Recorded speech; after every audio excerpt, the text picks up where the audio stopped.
Okay, hello. Isang mapagpalang gabi po sa ating lahat, mga kapatid. And we're live now. At ngayon po ay may magaganap muli tayo na isang maginoong pag-uusap sa pagitan po ng ating, syempre, suking-suki na si Pastor Cesar Baladan ng Church of the Firstborn at Born. At syempre po yung ating kapatid na isang debatista, napakagaling na debatista po ng RCC, ayan, si Brother Daddy Kaganaan, ayan.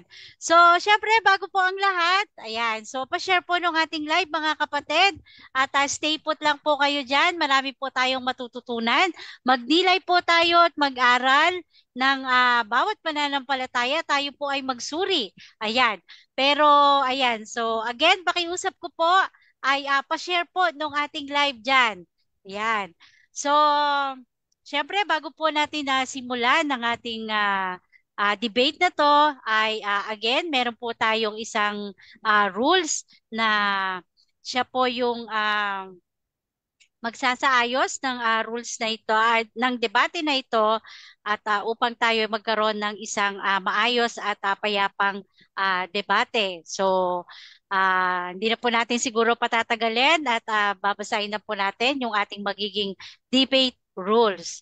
So, makinig po. Number one, ang lahat ng sagot ay kailangan sagutin ng 20 minutes, seconds maximum. Kung titigil ang sumasagot ng at least 3 seconds, magsasabi ng ang moderator ng next question. So number two, kung categorical ang question, kailangan sumagot ng categorical muna bago magpaliwanag ng hindi lalampas ng 20 seconds. So number three, kung hindi niya sasagutin ang tanong ang tanong, magkakaroon siya ng 10 seconds na pagpapaliwanag, at yan na yung pinakasagot sa tanong. So number 4, sagutin ang tanong ng naaayon sa tanong. So number 5, sa first stand doon lamang magtatanong sa inilatag ng katunggali, at kung tinatanggi niya ay automatic next question. At sa rebuttal doon na lamang pwedeng itanong ang lahat. At number 6, ang debater na makatatanggap ng 2 warning mula sa moderator ay may kaukulang disiplina, babawasan ng 1 minuto sa kaniyang oras ng pagtatanong o daragdagan ng 1 minuto kung ang tinatanong naman ang paglalapatan. So number 7, bawat senaryo ng objection, isang beses lamang maaring magpaliwanag. Isang objection lang at hindi po sunod-sunod na objection. No objection during final conclusion. So number 8, hindi po pinahihintulutan ng physical atake at mga pagmumura na nakasanayan, kasama na dito ang out of topic. So again, dito po sa number 8, sa rules number 8 po natin, yung mga unnecessary word po ay hindi po kinakailangan. Katulad ng tanga, bobo, walang isip, walang alam. So iwasan po natin yan para po tayo magkaroon ng isang healthy discussion. So number 9, no challenge question. Mga tanong na kung mabasa ko o paano kung mabasa ko ay hindi pinapayagan na maitanong. At number 10, ito lamang ang iiral na patakaran bilang pagsasaayos ng debating ito. So ang ating pong oras ng ating debate, 10:07, 10:07. So medyo okay naman na po kayo dyan. Alam nyo na yan. And final conclusion natin ay 5 minutes. So ano po. So ngayon, syempre, bago po natin simulan ng ating debate na ito, ay meron po tayong tig 1 minuto na introduction para po sa ating sarili o pagpapakilala sa ating sarili at ano ang ating titindigan. So unahin na po natin si Brother Dandy ng RCC. 1 minute, Brother Dandy. Hello po, magandang gabi po sa lahat ng mga nanonood dito sa ating live sa In Defense Truth. Ako po ay si Dandy Kagaanan, isang RCC. Isa lang lamang po akong ordinary na Katoliko, hindi ako member ng CFD. Pero nagbabasa rin ng Biblia. Ang titindigan ko po ngayon ay merong purgatorio sa Biblia. Yan po. Hey, ayan, yan po ang ating kapatid na si Brother Dandy. Siyempre, dako naman tayo sa pagpapakilata at titindigan ng ating kapatid na isang magaling na pastor, mabait na pastor, ayan, at suki ng in-defense, si Pastor Cesar Baladad. Isang minuto po para sa pagpapakilala. Pastor, wala kayong ano niyo po yung mic? Na-mute ko po kayo kanina. Unmute niyo po yung mic. Unmute. Yan, Oh, yan. ayan na. Opo. Sige po. 1 minute.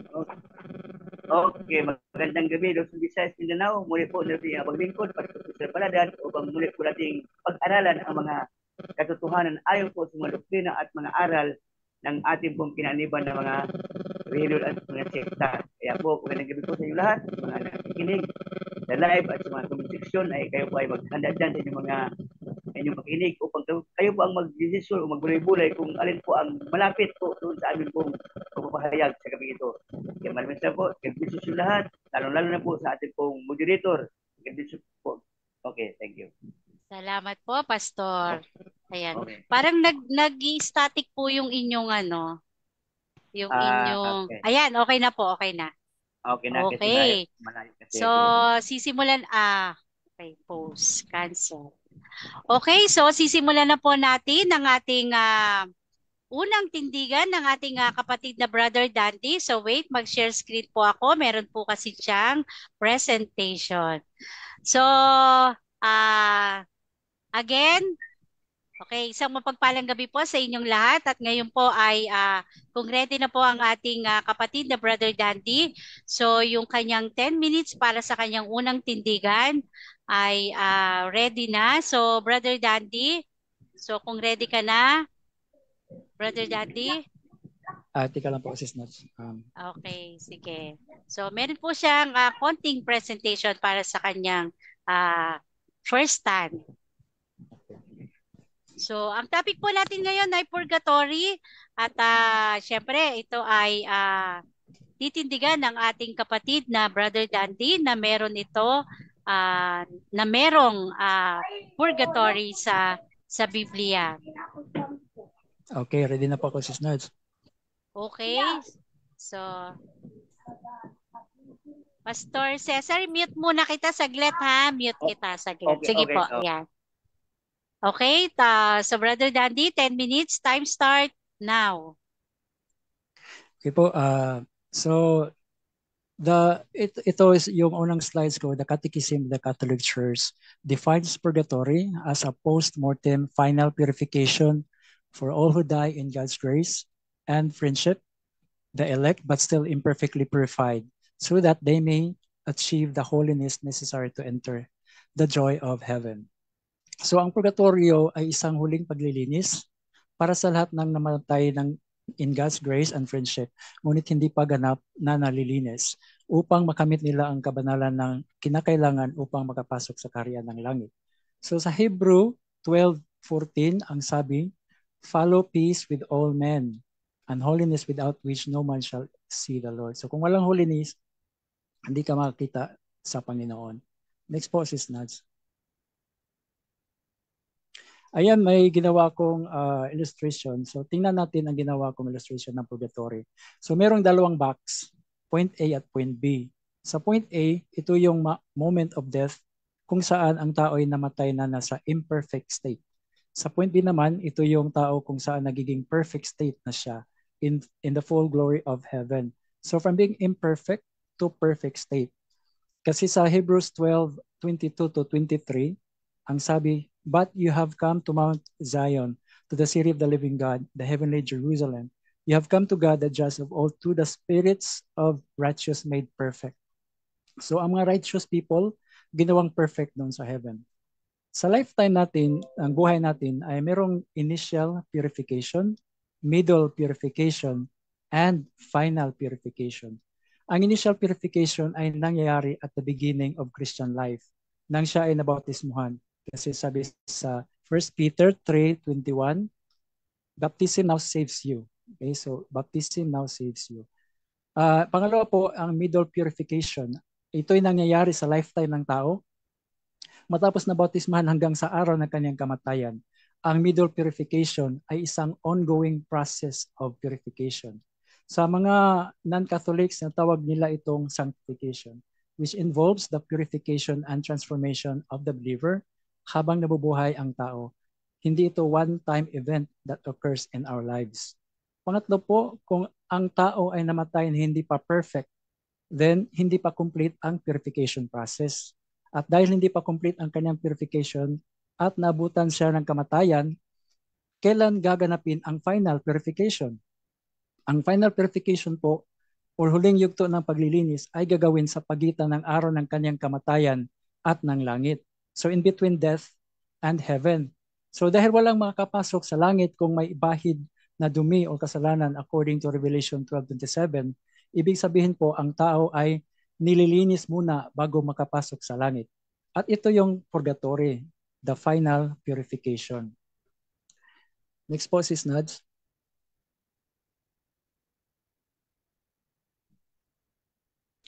Okay, so isa sa mga batayan sa Biblia na mayroong purgatory ay ang 1 Corinthians 3:11-15.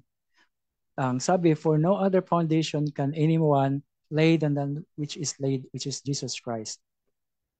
Now, if anyone builds on the foundation with gold, silver, precious stones, wood, hay, straw, each man's work will become manifest, for the day will disclose it, because it will be revealed with fire, and the fire will test what sort of work each one has done.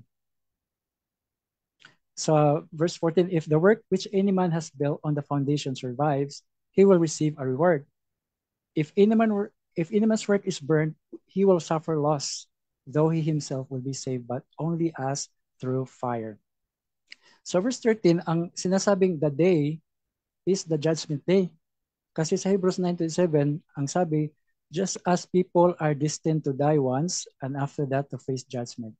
Hebrews 9:27. At sa 2 Corinthians 5:10 naman, sapagkat lahat tayo haharap sa hukuman ni Kristo at tatanggap ng narapat ayon sa ating mga gawa, mabuti o masama, nang tayo'y nabubuhay pa sa daigdig na ito. So sa verse 15, diretso tayo, ang sabi, if any man's work is burned up, kung ang gawa ng sino mang tao ay nasusunog, he will suffer loss. Siya ay magdurusa ng pagkawala. Though he himself will be saved, bagamat siya ay maliligtas, but only as through fire, ngunit sa pamamagitan lamang ng apoy.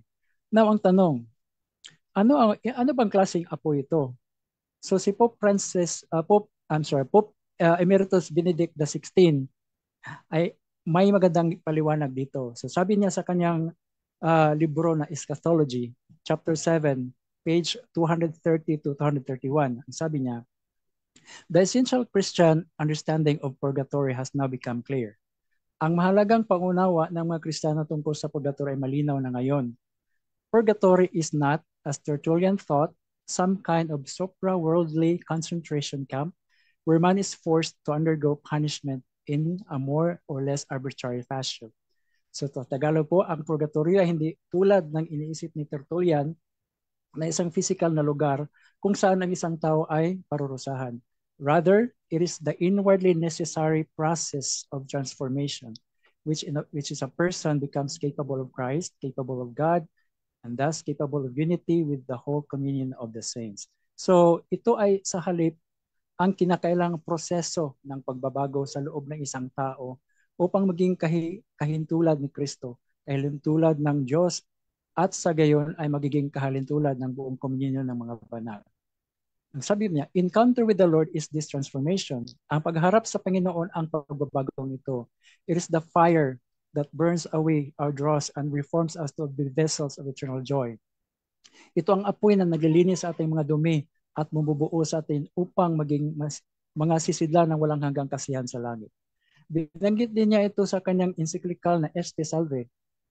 Sabi niya, the fire could be Christ himself, the judge, the savior, before whose gaze all falsehood melts away.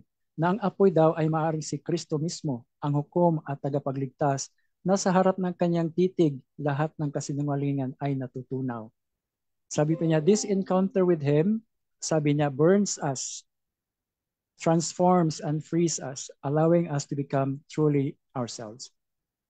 So sa verse 12, Ang mga good building materials na gamit sa pagtatayo ng bahay gaya ng ginto, mga mamahaling bato at pilak, at ang mga bad building materials gaya ng kahoy, dayami at tuyong damo ay isang metaphor o hindi literal. Ito'y nag-represent ng mga good works and bad works. So kung hindi ito literal, gayon din ang apoy, hindi literal. Hindi ito material fire.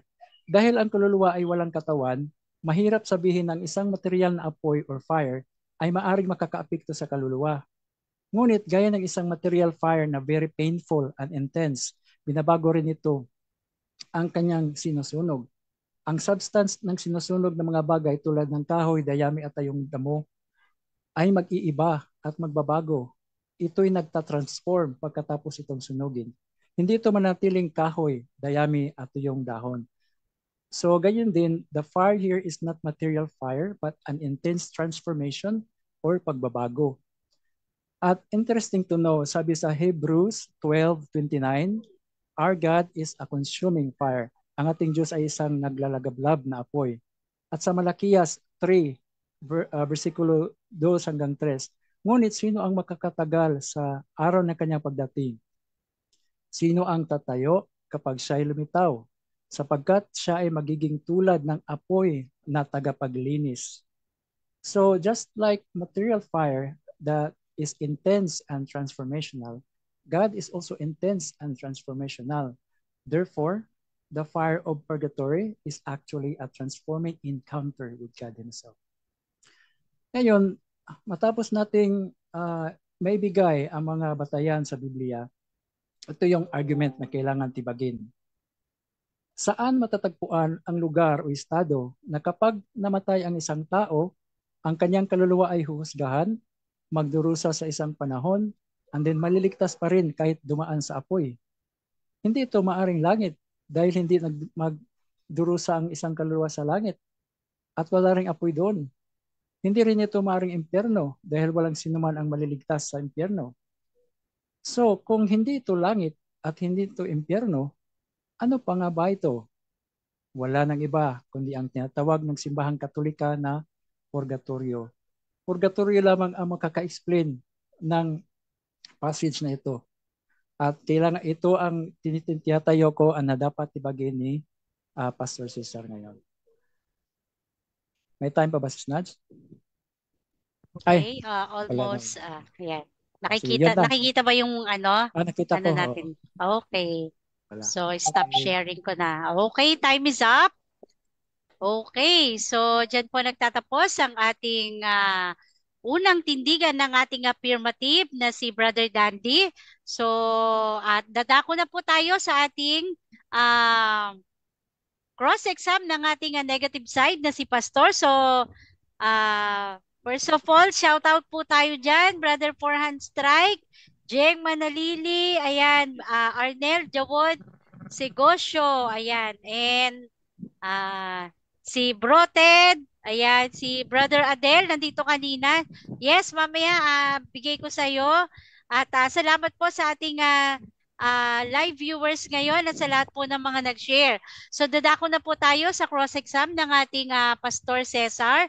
So, Pastor, kung ready ka na, 7 minutes, time start now. Okay, so ating unang tanong.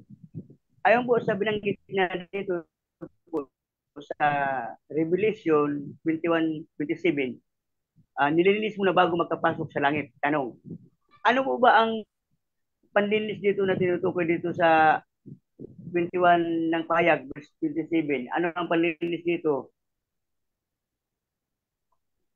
Brad. Ang tinutukoy dyan sa Revelation 27. Hello, narinig ba ako? Oo, sige. Hello? Okay. Narinig? Okay, sa Revelation 21:7, but nothing unclean will ever enter it. So, kahit anong marumi ay hindi makakapasok sa langit. Ito yung mga kasalanan na vinyalsin na nililinis muna bago makapasok sa langit. Okay, next question. Okay. Next question, ano nga ang panglinis sa mga kasalanan ito? Ano ang gagamitin o anong pamamaraan na malinis nga itong mga taong ito sa kanilang kasalanan bago papasok sa langit? Ano ang panlinis dito? Ang paglilinis po ay gaya ng sinabi ko doon sa 1 Corinthians 3:15 na uh, ipaglilinis sa pamamagitan ng apoy. At ang apoy po ay ang Diyos mismo kasi God is the consuming fire. Ayon po sa aking latag kanina. Okay. Okay, next question. Next question. Ano bang ang sabi dito sa purgatorio, ang inyong pong doktrina na ano ba ang purpose ng panalangin sa mga taong patay na nasa purgatorio? Ano ba ang purpose? Bakit ipanalangin sila? Ano ba ang dahilan? Dahil po ay sila po ay nagkakamit ng mga venial sin at saka hindi lang po yung venial sin, yung kapag ang tao ay namatay the moment of death, kung saan hindi pa siya perfect, nakakamit siya ng mga venial sin, yung mga maliliit na kasalanan na hindi na Okay, next question. Next question. Next question. Alin ba talaga ang panlinis dito sa mga kasalanan na binyal? Yung apoy o yung panalangin na inyong ginagawa sa doktrinang Katoliko na ipanalangin ang mga patay na andun sa purgatorio? Ano ba talaga ang panlinis? Sa apoy o doon sa panalangin na inyong ginagawa? Alin ba talaga ang panlinis dyan? Sagot? Ang paglilinis po ay yung apoy. Ngunit yung panalangin po, yun yung request natin sa Panginoon upang yung mga tao doon sa purgatory ay malilinis muna bago papasok sa langit. Ito yung request so ang sagot ko ay both. Next question. Okay. Next question. Ano ang ginawa doon ng Panginoon sa kanyang pagparito na siya ay napako sa krus? Ano naman ang purpose noon sa kanyang pagparito nung siya ay napako sa krus? Ano ang purpose ng Panginoon? Ang purpose ng Panginoon ay upang tubusin tayo sa mga kasalanan. Pero hindi ibig sabihin na wala na tayong gagawin pa. We need to do our part upang malinis tayo sa ating mga kasalanan. Gaya rin yan ng yung kapag ulan, di ba? Kung hindi ka makakuha ng ulan kapag hindi ka gagamit ng isang tabo or balde. Gaya rin ng ulan, si Kristo, yung pagtubos niya is pinapatak niya yung salvation. At okay, next question. Gagawin natin ang part natin. Next question. Yung bang iyong paliwanag, yan ba nakabata sa Biblia o yun ay yung kuro-kuro mo lang yan? O mayroon tayong batayan na ating mapanghawakan dyan? Meron ba o wala? Okay, so gaya ng latag ko kanina na from the moment of death at saka sa full glory of heaven, perfect state, meron tayong Revelation 20:27 na nothing unclean will enter heaven. Our reasoning will tell us na merong paglilinis kasi bakit sila nakakapasok sa langit walang paglilinis? Next question. Yung bang ginawa ni Kristo next question. Yung bang ginawa ni Jesus dun sa paglilinis, dun sa kanyang dugo, hindi pa ba sapat yun para sa ating kasalanan na nalinis? Hindi pa ba sapat yun? Sagot?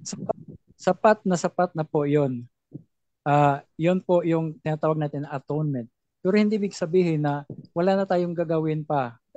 Gaya ng isang ama, di ba? Kung nagkakasala yung kanyang anak, ay pinaparusahan niya temporarily. Next question. Next question, kung sapat na ang dugo ng Panginoon na ang ating kasalanan ay nilinis, ano ba ang essence noon sa ating mga ginawa na effort na panalangin para sila ay maligtas? Sapat na pala yung sa Panginoon na dugo na nilinis. Ano ang essence noon sa inyong ginawa na panalangin para maligtas ang mga patay na nasa purgatorio? Ano ang pinaka-significant nito? Ano ang kahalaga nito? Sagot? Okay.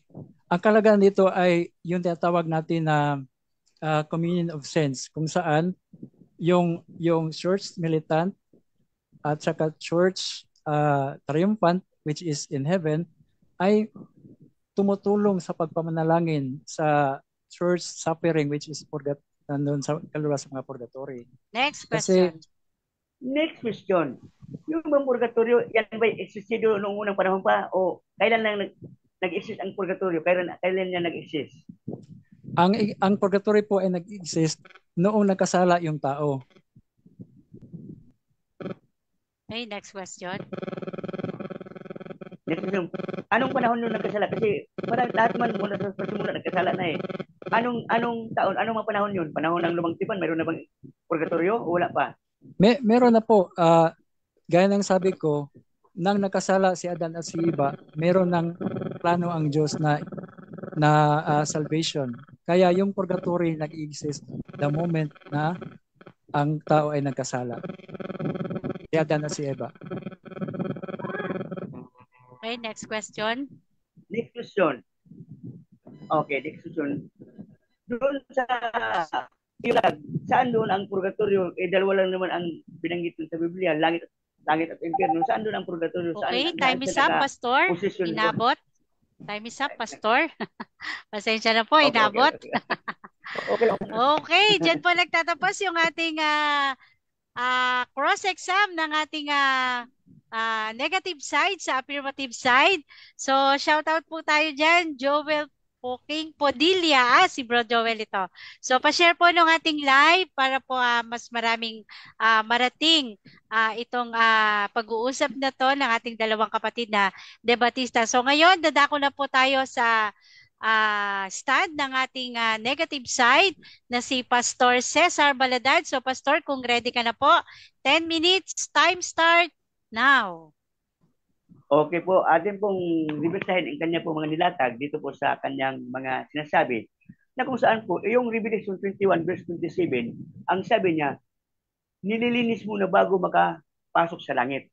Ito ngayon ang ating pong problema. Kung yung palang mga nasa purgatorio na nakalagak na patay doon, na kailangan ipanalangin para sila ay malinis nga sa kasalanan at maligtas, ano pala ang ginawa ni Kristo? Sabi niya, sapat na daw yun. Bakit kailangan pa natin ipanalangin yung mga nasa purgatorio kung sapat na yung paglilinis ng dugo ng ating Panginoon? Ganito po ang sabi dito sa Juan 1:29 ay ganito po. Ito po yung ating pong patunay na ang inyong ginawa na panalangin talaga dyan sa inyong mga doktrina o katisismo na purgatorio na ipinalangin ang patay, wala po yung kabuluhan yan. Kasi bakit? Ang paglilinis dito, sapat na po, sabi niya, sapat na daw yung dugo ng Panginoon. Ito po ang sabi, Juan 1:29, basa. Sabi dito, ayan o, basahin natin ang Biblia. Kailangan tayo, kung magpatunay tayo, ayon sa nakasulat, hindi yung ating opinion. Kasi po, kung tayo lang ang niyan, hindi natin pwedeng panghawakan ng ating pong opinion. Okay. Sabi dito, Juan 1:29, kinabukasan nakita ni Juan si Jesus na lumapit sa kanya at kanyang sinabi, narito ang kordero ng Diyos na nag-aalis ng kasalanan ng sanlibutan. Doon po lang po sa anin ni Juan, pagpapakilala kay Jesus, ito yung ang kordero. Yan po ang maglilinis ng kasalanan sa sanlibutan. Tama po yun eh. Bakit po? Sapagkat yung pong katubusan ng unang panahon sa pamagitan po ng bersirong kambing, tupa, baka, yan po ay hindi po sapat doon sa ating kaligtasan ayon po sa lumang tipan.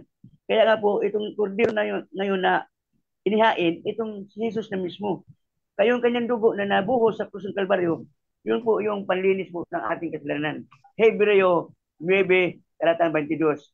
Sa pamagitan ng dugo, ang lahat ay nilinis. Kung walang dugo, walang kapatawaran. Kaya yung dugo po ng Panginoon, yun po yung pinakamatibay na ating pong panghawakan na tayo po ay nilinis sa ating kasalanan. Kaya dito po ang ating sabi niya, ang lahat po ng namatay doon sa purgatorio ay kailangan lilinisin daw yun. Ang tanong, anong paglinis? Sabi niya, apoy. Tapos tinanong ko kung ano po yung panalangin. Ang sabi niya, yun din po yung paraan para panlinis. Kaya dito natin makikita, ano ba talaga ang kabuluhan ng panalangin ng ating pong ginawa dyan para ang mga nasa purgatorio ay maligtas. So bali po sa aking pananaw dito, sapat na po yun ang ginawa ng Panginoon upang ating kasalanan ay linisin. Kaya sabi dito ng Panginoon, naganap na. Kaya po yung kanyang ginawa dito sa pagbaba dito sa lupa, yung po yung mission niya na tayo po ay tubusin sa ating mga kasalanan. Kaya dito po ang sabi dito, kaya sabi na dito na, maliban ang tao may panagmumuli ay hindi siya makapasok sa kaharian ng Diyos. Kaya dito pa lang sa lupa, tinuturuan natin ang Panginoon na magbagong buhay. Kaya nga, dito pa lang, atin ang ginagawa dito ang mabuting bagay. Bakit? Sabi ng Panginoon, maliban ang tao may panganak na muli ay hindi siya makapasok sa kaharian ng Diyos. Kaya dito po sa lupa, buhay pa ang tao, yun po ang paggawa natin ng mabuti. Ngayon, atin naman titingnan yung kanya pong argumento doon po sa unang Korinto 3. Ang tinukoy dito, ito daw ikay apoy na yun ay gagamitin diyang paglilinis ng dumi. Oh. Ngayon, kung ito pong ating babatayin dito sa unang Korinto, ito po yung pundasyon na kung saan po tungkol sa pagtayo, pagtatag. Oh.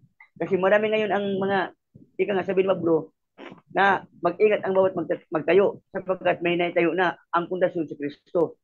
Kaya sabi dito sa chapter 3 verse 11, sapagkat sino man ay hindi makapaglagay ng ibang saligan na maliban na nakalagay na ito is Kristo. Ito po yung tinatawag dito na pundasyon doon po sa mga itinayo. Bakit po? Mayroon po tayong mga tinatawag na mga nagtatayo po ng mga tinatawag na mayroong pilak, may ginto, may dayami. Kaya ito po yung pinagsasaligan. Kaya ito dadaan sa apoy. Ibig sabihin, ito pong ating ginagawa ngayon, dadaan ito sa apoy. Kung tayo ay, sabi dito ni Pablo, kung ang sino mang gawa ng sino man ng tao kanyang itinayo ay sa ibabaw ay manatili, siya ay tatanggap ng gantimpala. Ibig sabihin nito, kung ang ating pong tinayo, pundasyon po ay manatili, tatanggap tayo ng gantimpala. Yung mga rewards. Yan po yung mga rewards mga putong ng buhay. Kaya hindi po ito tumutukoy doon sa tinatawag na ika nga'y, sabi na kanina, nakaano sa purgatorio, naka-akibat sa purgatorio. Bakit? Yung apoy tinutukoy dito na apoy, yun po yung gaya ng ginto na dinadarang sa apoy ang ginto. O pagdalisay, kung ginto o hindi. Yan po yung pagdalisay dyan. Ibig sabihin, ang ating gawa, yun ang dinadalisay. Oh? Kaya dito sa aking pong babasa yung Biblia, na sabi dito, na ang tao kailangan magbagong buhay dito lang sa buhay ka pa, gagawa ka na ng mabuti. Sabi dito po sa aklat po ng unang Korinto. Nakalagay doon. Sabi dito na, ikalawang Korinto 5:17, ang sino mang nakay Kristo ay isang bagong nilalang. Wala na yung dating pagkatao sa bago na. Kaya dito po lang sa ating pong pagkatao, buhay pa tayo, kailangan tayo ay nakay Kristo, bago na. Kaya hindi ka na po hahantong doon sa tinatawag na ikaw ay dadalhin sa purgatorio o saan man, sapagkat ang lugar po na inilaan ng Diyos, ito pong dalawa, meron dito akong ibibigay yung talata, sabi na kanina, saan ang lugar na paglalagyan ng mga taong patay. Kaya po, wala pong sinabas ng purgatorio, pero ako may babasahin ako dito na lugar na pagdadalahan ng mga patay. Dito po sa aklat ng Lucas, ito po. Hindi niya nabanggit dito ang kanyang pinatunayan ng purgatorio, wala po sa nabasa kung saan lugar. Ang sabi niya, wala daw lugar na pagdadalhan ng mga patay. Mayroon po, dito po sa aklat ng Lucas. Sa Lucas 16 ay ganito po ang ating mababasa. Tungkol po dito sa namatay. Si Lazaro at ang mayaman. Ito po. Nung namatay po si Lazaro, dinala siya sa piling ni Abraham. At namatay din ang mayaman. At siya dinala doon sa Hades. Ibig sabihin, mayroon pong lugar dito na dalawa.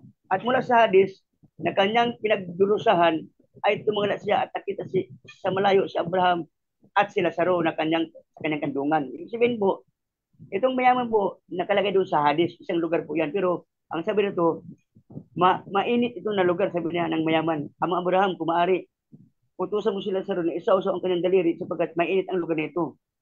Ibig sabihin, yung lugar na yun, pagdurusa, ano po yun, mainit, yung Hades, mainit. Kaya yung kay Lazaro naman, sa piling ni Abraham, ika nga ay maganda ang kanyang kalagayan doon. Kaya sabi po dito sa ating pong babasahin na hindi po makapunta doon ang nandito, sabi ni Abraham. Gusto ng mayaman na pupunta kay Lazaro. Ang sabi ni Abraham, hindi pwede sapagkat meron ditong pagitan na ang tagad dyan hindi makapunta dito, ang dito hindi makapunta dyan. Kaya sabi niya, kung maaari ang Abraham, papuntahin mo na lang sila sa lupa sapagkat meron pa akong kapatid doon na 5. Sila pagsabihan, opo magsisi. Kita mo na, napakaano dito. Ang patay po ang nananalangin sa buhay. Baliktad po yung inyong konsepto eh. Dito po sa ating babasahin sa Biblia, yung patay po ang concern doon sa buhay. Kasi sabi niya, ang Abraham, kung maaari, utusan mo si Lazaro na pababain sa lupa upang pagsabihan yung aking mga kapatid. Anong sagot ni Abraham? At sinabi niya, hindi ang mga Abraham subalit kung ang isang muna sa patay ay pupunta sa kanila, sila ay magsisisi. Last 2 minutes. Okay. Inutusan dito ng mayaman si Abraham na si Lazaro para babain sa lupa. Pero ang sabi dito ni Abraham, kahit patay na pumunta roon, kung hindi sila maniwala, hindi pa rin sila maliligtas. Kaya dito, sapat na ang mga propeta. Hindi na sila mahikayat kahit may isang mula sa mga patay. Kaya ibig sabihin dito, yung buhay po ang nanalangin, yung patay po nanalangin tungkol sa buhay na konsensya doon. Kaya baliktad po ang konsepto ng purgatorio na inyong doktrina na ang patay, ang buhay nanalangin sa patay. Patay na po yun eh. Ano pong magagawa ng patay? Patay na yun. Kaya wala nang magagawa. Kaya dito po sa ating titingnan na talata ng Biblia, na yung patay, konsensya sa kanyang kapatid doon sa lupa, kaya inutusan niya sila sa runa pababain upang pangaralan o pagsabihan ang kanyang mga kapatid. Kaya ito po konsepto na ito ay napakaganda. May lugar po pala na kung saan po, ito po yung Hades at saka yung Abraham's bosom. Kaya yung sabi niya kanina na saang lugar daw ang nilalagay ang mapatay. Kaya ito po sa binasa, ito po pinagdagyan. Ang sabi dito sa Biblia, libingan ng mapatay yung Sheol at saka yung Hades. Kaya kung tawagan dito, Abraham's bosom at saka yung tinatawag na Hades. Kaya dito po, mayroong lugar dito na kung saan mayroon talagang nakikita na mayroong kinalalagyan ang mga patay. Ngayon, ang tanong dito, paghatol. Ngayon, habang hindi pa hinahatulan ang mga patay, dito sila ninilagay. Kaya pagdating ng panahon, hahatulan sila. Ang sabi ito ng talata sa Revelation, chapter 20, verse 13 hanggang 15, ang lahat dito ay hahatulan, haharap sa Diyos. Kaya nga po, ngayong tinatawag dito na, sabi dito sa aklat po ng Pahayag 20, ang talata 13, sabi dito, Okay, at time is iniluwa up. ng, time na, Time is okay. up. Okay, Time is okay. up na po. Ayan, maraming Okay. salamat po, Pastor. At Okay. dyan po nagtatapos ang negative side sa kanyang stand. So, ayan, shoutout po tayo sa ating mga nasa live. So, ayan, 4-hand strike. Ayan, Bro Elias Arsadon. Ayan, magandang gabi po. At ngayon, dadako na po tayo, Bro Dandy, kung ready ka na. And Okay. Josh Harvey Torres. Ayan, ayan. So, happy watching po at stay put lang po tayo dyan at pa-share po ng ating live. So, dako na po tayo sa cross-exam ng ating affirmative side para sa negative side. So, 7 minutes, Bro Daddy. Time start now. Okay po. So, ang una kong katanungan, sinabi mo sa John 1:29 na wala na pong kabuluhan ang purgatorio dahil nilinis na ng kasalanan ng salibutan na ni Kristo sa kanyang dugo. Ang tanong, kung ikaw ba, Pastor, ay magkasala tapos mamatay ka na meron kang kasalanan, hindi ka na nakahingi ng tawad sa Diyos, maliligtas ka ba o hindi na? Categorical. Categorical. Ligtas pa rin. Bakit? Ligtas.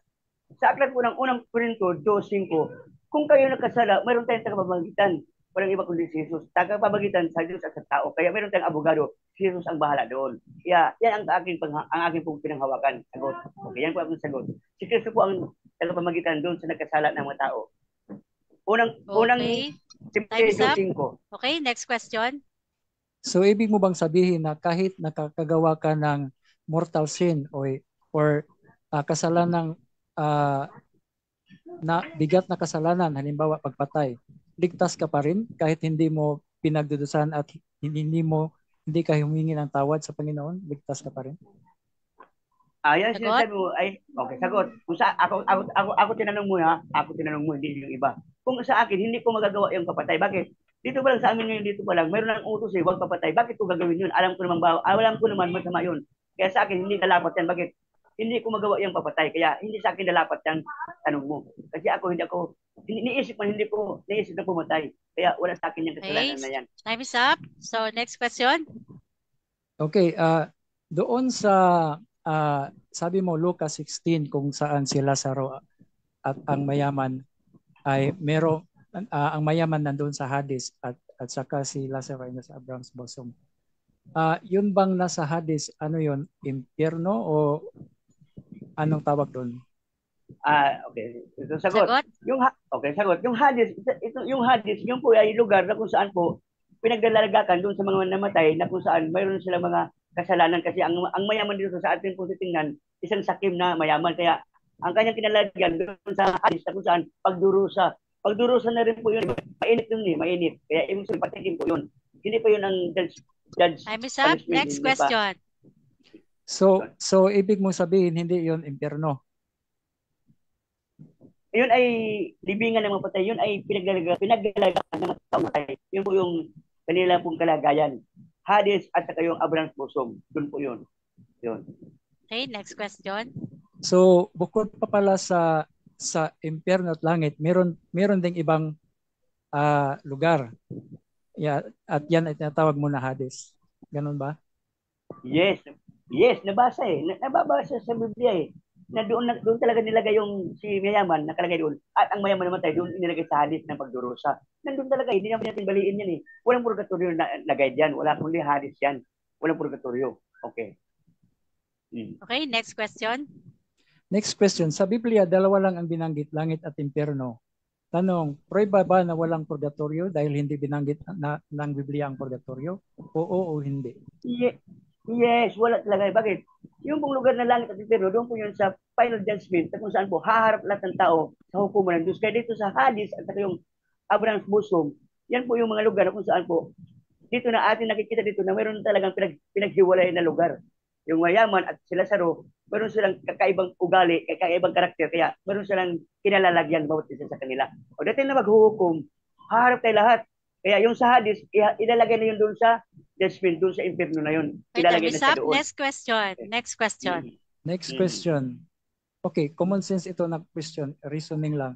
Kapag dalawa lang ang banggitin ko, Maynila at Cebu, prueba ba na walang Davao just because hindi ko binanggit ang Davao? Yan po tinatawag yan, yan ang mga lugar. Ngayon, ang ating pinag-usapan dito, yung lugar na pinaglagakan ng patay. Kaya yan, yung lugar na yan, may lugar na Davao. Kaso lang, ang ating pagsa dito, hindi naman tungkol doon sa mga lugar na kung saan po tirahan ng taong buhay. Ang ating dito dimension, doon sa patay. Kaya huwag natin isipin literal na ganyan. Ang ating pinag-usapan patay eh. Dimension to, lugar ng mga patay na ating pong pinag-usapan. Walang purgatorio. Bakit? Walang nakasuot sa Biblia eh. Ang nandito sa Biblia, dalawa lang. Hades at saka yung next question. Next question. Next question. May bababasa ba sa Biblia nagsabing walang purgatorio? Meron o wala? Maliwanag na wala. Bakit? Walang nabasa eh. Walang nabasa eh. Wala. Kasi, kaya nga wala eh. Kasi walang nabasa eh. Ikaw mayroon. Nabasa natin yan. Kahit ikaw wala ka nabasa eh. O, di ba? Kayo may-ari ka mo ng Biblia. Imposible yan. Kayo may-ari din yung nabasa. Kaya kayo pala nag-compile niyan. O, wala talaga. Wala talaga. As in wala. O, yan. Okay, next question. So sabi mo walang mababasa na purgatorio. Ang tanong, kahit walang mabasa na walang purgatorio, ang tanong, pipilitin mo ba na walang purgatorio kahit hindi sinabi ng Biblia na walang purgatorio? Oo o hindi? Oo, wala talaga. Bakit? Hindi po binanggit yan. Oo, hindi po binanggit yan. Hindi binanggit yan ng apostol na mayroong lugar na ganyan. Bakit? Maliwanag po, ang sabi nun, ang lahat ng kasulatan ay kinasiyanan at magagamit sa pagtuturo. Wala eh. Dapat yan, nandyan yan kasi mahalaga yan eh. Mahalagang bagay yan eh, yung lugar na yan. Mahalaga yan. Bakit ang nilagay dito? Hades at saka yung Abraham's bosom lang. Eh, yung purgatorio, mahalaga yan. Bakit hindi nilagay? Oh. Next question. Next question. Inamin mo kanina, base sa aking example na kapag binanggit ko lang yung dalawang Manila at Cebu, hindi prueba na walang Davao. Inamin mo yan, hindi prueba na walang Davao. Kahit hindi na-mention. So, bakit mo sinasabi na kahit hindi mention sa Biblia na walang purgatorio, wala talaga? Wala talaga kasi wala eh. Sagot. Wala talaga kasi nga, wala talaga. Bakit? Ang kasulatan ay kinasiyahan eh. Ibig sabihin, lahat ng pangyayari, isinulat yan eh, lalong-lalo na sa ating pagkaligtasan na mahalaga. Kaya kung mahalaga ang purgatorio, kung ano dapat inilagay yan ng mga manunulat, ng mga apostol. Ang nilagay dito sa kanila, yung Hades at yung Abraham's bosom, kasi nga, yun yung lugar. Okay, next question. Next question. Okay, next question. Ang sabi sa Hebrews 12:22, ang sabi, you have come to Mount Zion, the heavenly Jerusalem, you have come to God, the judge of all. Okay, time is up. Nabot, Prodandi, time is up. So, pasensya na. Ayan. So, dyan po nagtatapos ang cross-exam ng ating negative side, ng affirmative side. So, yan. Okay, masaya, no? So, happy watching po dyan, Brother Ichi, Dominic Sakabin. Ayan. Pa-share po ng ating live mga kapatid. So, dako na po tayo sa gibaan time. Ayan. So, let's, wait lang po yung aking time. So, ayan, dadako na po tayo sa ating, saglit po, nagpapalit yung aking time. So, 10 minutes. Ay, wait. So, dako na po tayo sa rebuttal time, gibaan time. Brother Dandy, kung ready ka na, 10 minutes para sa rebuttal. Time start now. Okay po, so sabi ni Pastor sa John 1:29, wala pong kabuluhan ng purgatorio dahil inalista na kasalanan ng sanlibutan yung sa pamagitan ng dugo ni Kristo. Ngayon, itong John 29, hindi ito prueba na walang purgatorio. Kasi hindi naman sinasabi dito na walang purgatorio. At isa pa,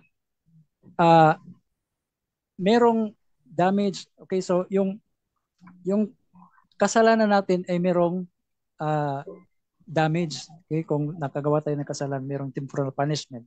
At yan ay sinasabi sa 2 Samuel 12:13 to 18. Sabi dito, then David said to Nathan, I have sinned against the Lord. Nathan replied, the Lord has taken away your sin. You are not going to die. But because by doing so, this you have shown utter contempt of the Lord, the son born to you will die.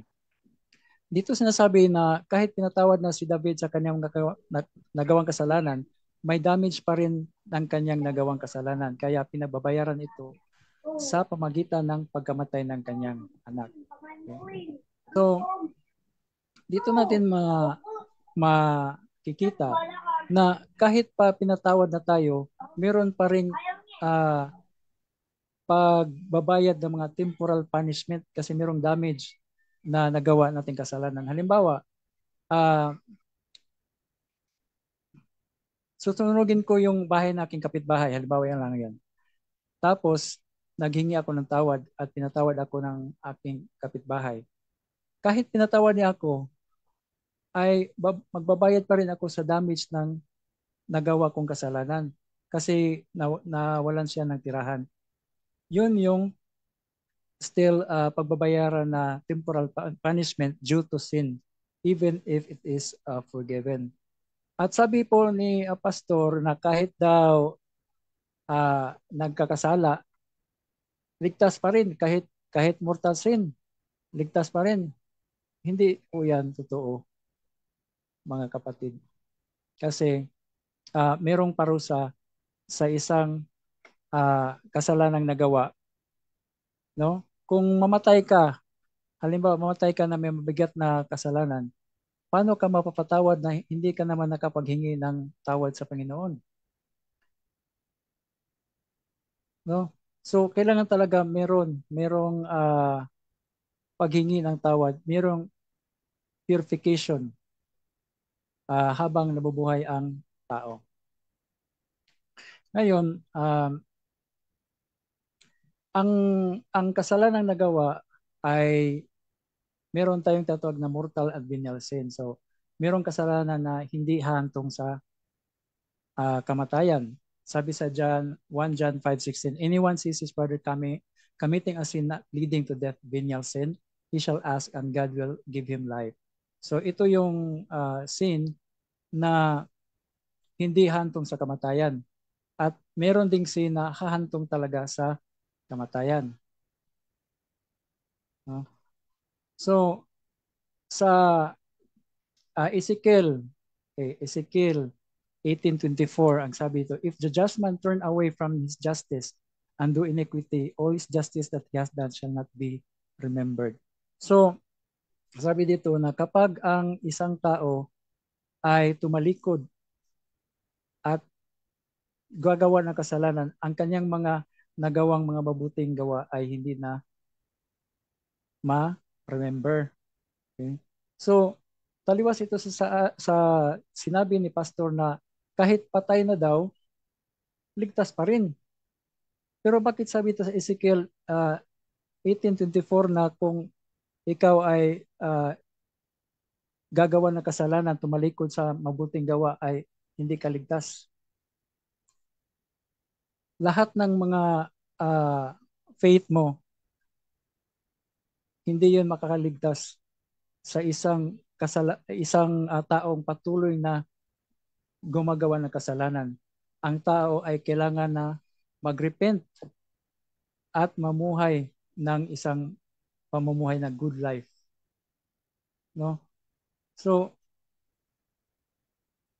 ang hindi paghingi ng tawad at namatay ka, lalo na meron kang malaking kasalanan, ay hindi ka talaga makakapasok sa langit. Sabi ito, nothing unclean can enter heaven.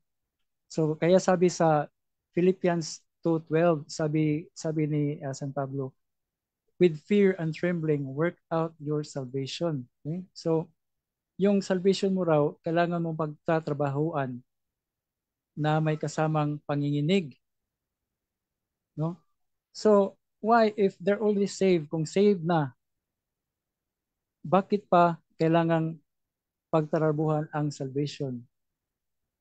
With fear and trembling. No? So, dito rin sa Hebrew 6:4-6, yung mga taong those who were once illuminated, who were already illuminated by the truth, gumagawa ng mabuti, pero they have fallen away. No, sa Hebrew 6:4-6 po yan. So, the claim to be assured of salvation, that you cannot fall away, while Scripture tells us some who were as believing as you are, yet who did fall away.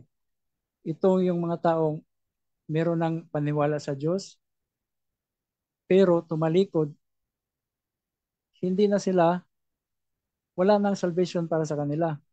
So, taliwas talaga sa saad ni Pastor na ang isang tao kahit hindi humingi ng tawad ay mapapatawad pa rin. Gaya ng sabi ko na yung salvation na ibinigay ni Kristo, para lang yung isang ulan, no? Pinaulan na niya tayo, at hindi tayo makakuha ng ulan kapag hindi tayo gagawa ng paraan. Anong paraan? Kukuha tayo ng timba or sisidlan upang makakuha tayo ng ulan. Ganon din yung ginawa ni Kristo. We have to do our part upang tayo ay maligtas. No, hindi pwede na basta ka na lang gagawa ng kasalanan, hindi hingi ng tawad, ligtas pa rin. Hindi yun ganon. Kasi kailangan talaga na ang tao ay hihingi ng tawad. Kapag patuloy ka namang kasala or gagawa ng kasalanan, hindi ka talaga maliligtas. Last 2 minutes. Okay, last 2 minutes.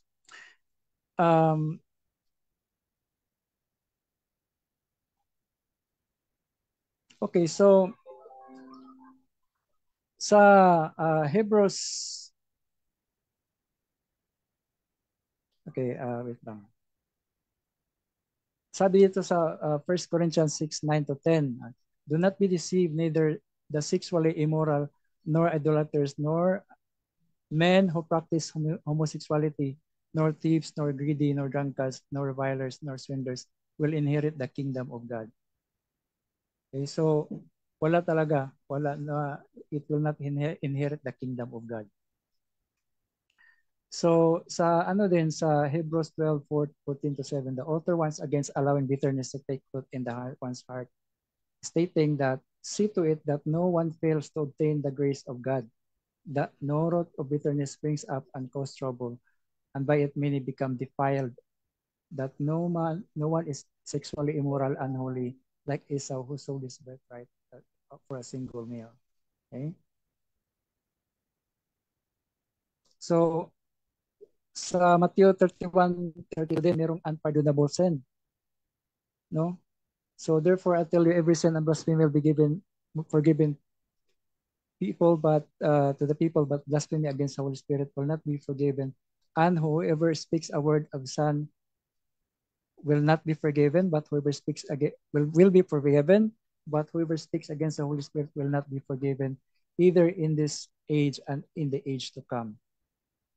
So ito pong Mateo 12:31 ay nagsasaad po na merong paglilinis or merong kapatawaran pa sa age to come. So, Okay, ito, time is up. Time is up. Okay, dyan po nagtatapos ang ating rebuttal stand ng ating kapatid na si Brother Dandy, ang affirmative side.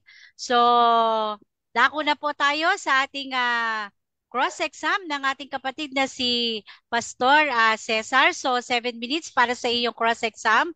Pastor, time start now. Tanong. Nakamute po kayo. Okay, post natin. Nakamute po kayo. Okay. Okay, sige. Time resume. Okay, tanong. Tanong po. Itong tanong. Ang sabi mo kanina, mayroong temporal punishment. Saan talata sa Biblia na mayroong ganong punishment na temporal? Saan yan? Okay, so wala tayong mabasa na word na temporal punishment. Pero sa 2 Samuel, teka, basahin ko dito.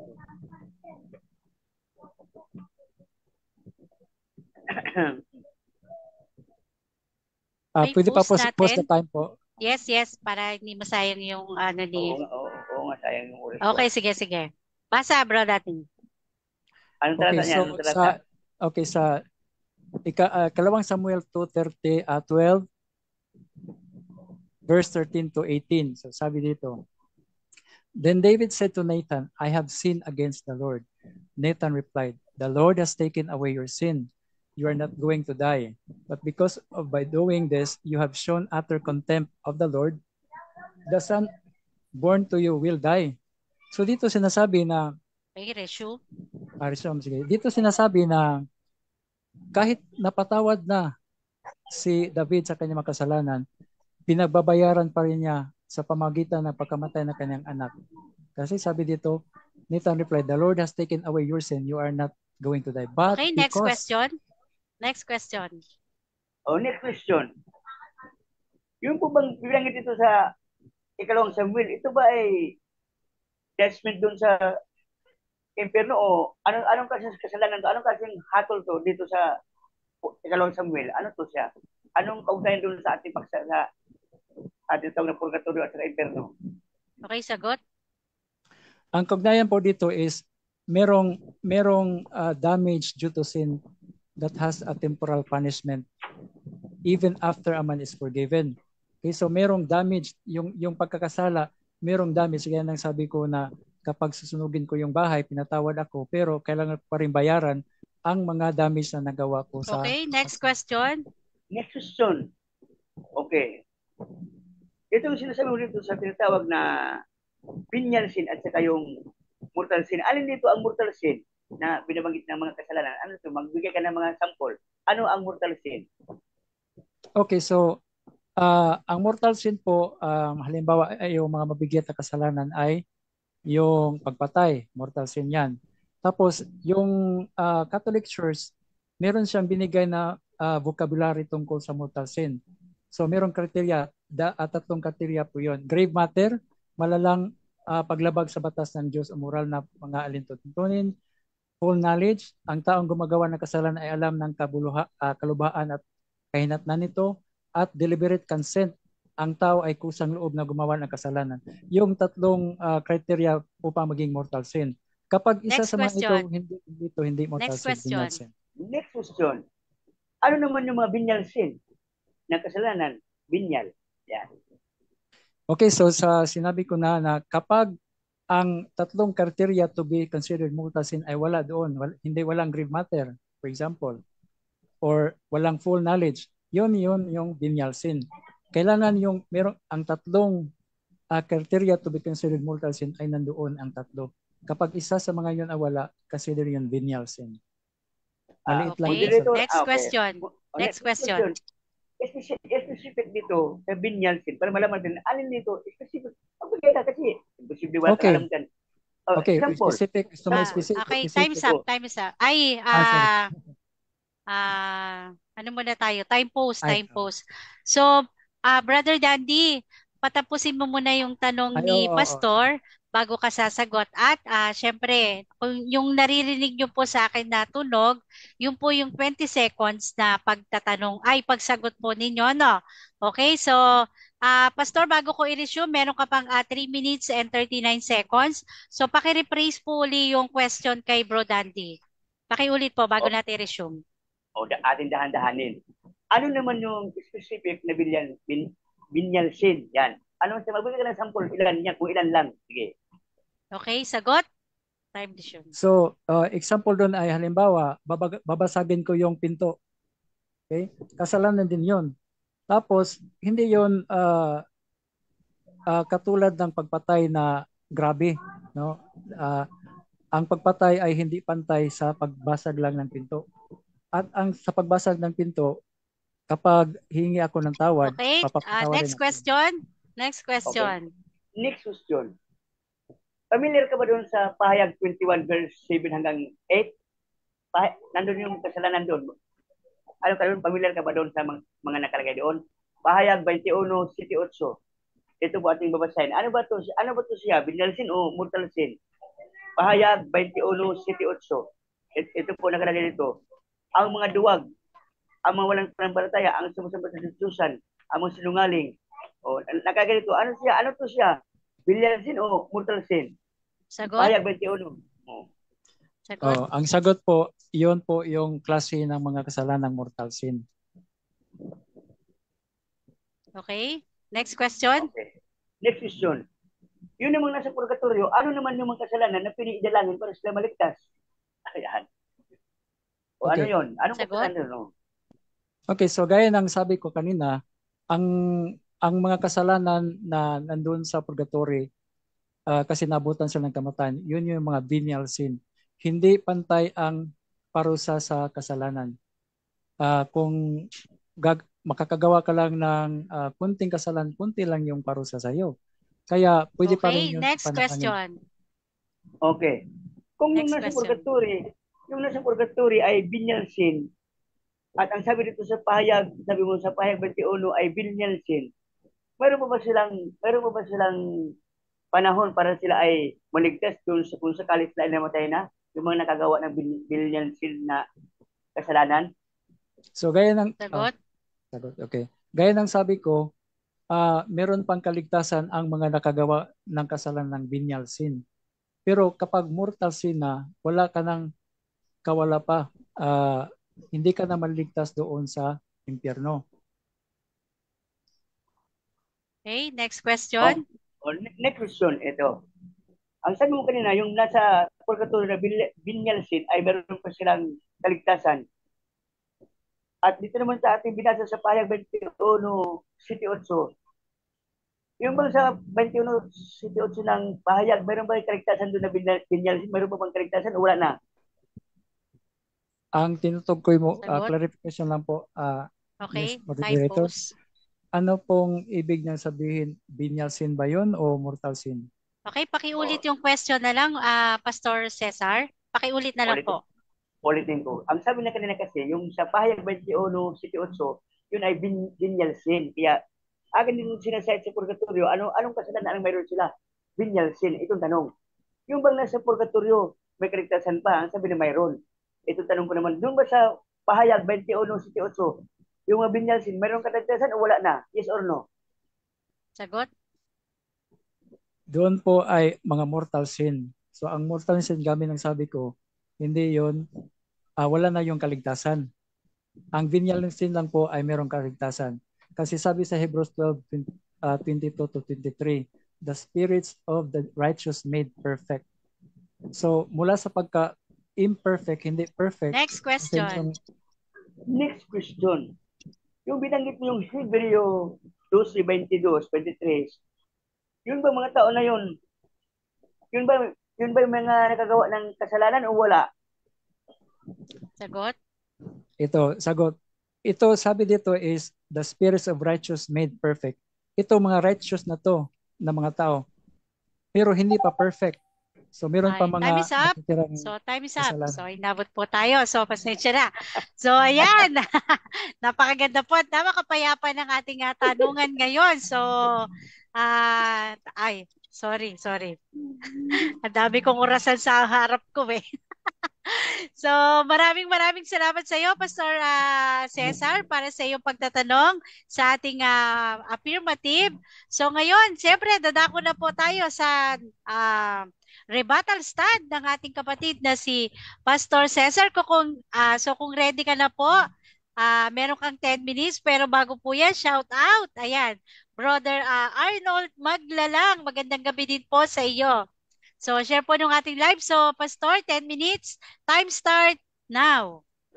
Ayan po, magandang gabi po muli. At ito po yung ating pong reversahin. Ito pong binyal at saka mortal sin. Ito natatawa ko nito ang ating kapatid eh. Ito ha, sabi na kanina, yung daw pahayag 21:18, binyal sin. Ngayon naman sa purgatorio, binyal sin din. Ngayon, ang tanong dito, yung mga purgatorio, may kaligtasan ba? Ang sabi na mayroon pa kasi idalangin nga doon sa mga idalangin nga nila sa purgatorio.